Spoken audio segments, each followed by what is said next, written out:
It is Retro News Friday, and McDonald's is bringing back the 1980s toys for its 40th anniversary of the Happy Meal.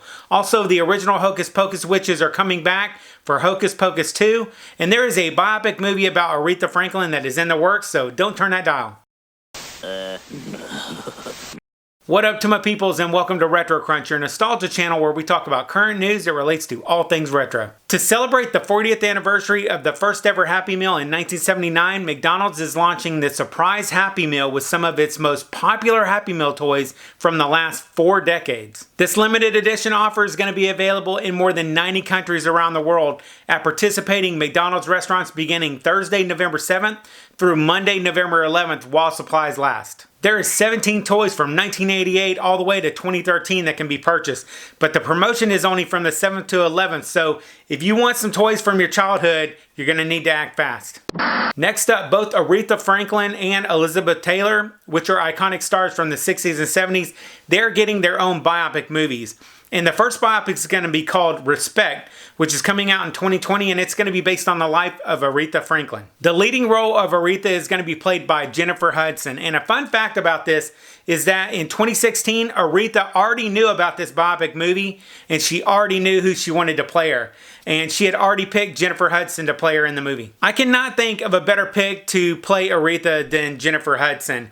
Some more news on this is that Marlon Wayans, he's also going to be in the movie, and he's going to be playing Aretha's husband, Ted White. Something that's really neat for me is I like Aretha, I like her music, and I like the movies she's been in. So this will be really cool to get to learn a lot more about her. Then the other biopic is going to be about Elizabeth Taylor, but more specifically, it's going to be about her turning from actress into activist. And this biopic is going to focus mainly on the AIDS epidemic and Elizabeth's fight for the cure. But thank God it's not going to be about her marriages, because it would have to be an 8-part series. A few months back, I was covering some news on Disney working on a potential reboot for the Halloween classic Hocus Pocus. And there was some real clapback by one of the main actresses. Bette Midler, she was expressing how much she hated the fact that they were going to be doing a reboot movie. But luckily, we don't have to listen to her gripe about that anymore. According to an Instagram post by Sarah Jessica Parker, Bette, Sarah, and Kathy are going to be reprising their roles as the original witches from the first movie. Early reports are that this movie is going to premiere on Disney's new Disney Plus streaming service, but I think that this movie could be big enough for the big screen. What do you guys think? And then in an update to the Punky Brewster sequel series, Freddy Prinze Jr. is going to be joining the show. Freddy's going to be playing Punky Brewster's ex-husband Travis, which I wish they would have asked me to play because I'm in love with her. But according to the Today Show, he's a musician who frequently travels, but still manages to be a great father and continues to have sparks with Punky, which I wish I could have sparks with Punky.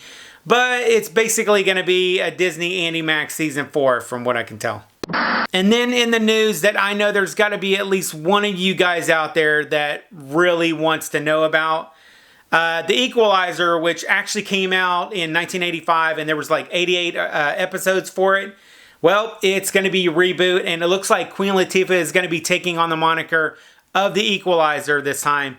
She also is set to executive produce, and there's also a pilot that CBS has already ordered for it. And just in time for the holiday season, if you are a fan of Tootie, Blair, and Natalie from the 80s sitcom Facts of Life, December 1st, all 3 of them are going to be starring in a Lifetime holiday movie called You Light Up My Christmas. And this movie is not going to be related to the Facts of Life, but if you want to see all of them together in a movie, this is your chance. And for those that love the 1982 sci-fi movie Blade Runner, this month marks the futuristic time that Blade Runner was actually set in. And I'll link down below if you want to read more articles on everything about Blade Runner that they got right and wrong in this futuristic world. I'll link to that down below. If you watched the 2019 movie Into the Spiderverse, there was a lot of different versions of Spider-Man that were in that movie. There was Spider-Man Noir, who represented the 1930s. Spider-Ham, who was pretty cool, he represented 1982. And there were some more recent versions like Penny Parker and Spider-Gwen. But a lot of us were hoping to see the 1978 Japanese Spider-Man, but he never showed up. But it does look like he might be making an appearance in part 2, which was just announced. And then if you are into retro news and nostalgia stuff from back in the day, I will catch you in the next video that is right there. I'll catch you on the flip side, and remember, if it ain't retro, it ain't worth watching.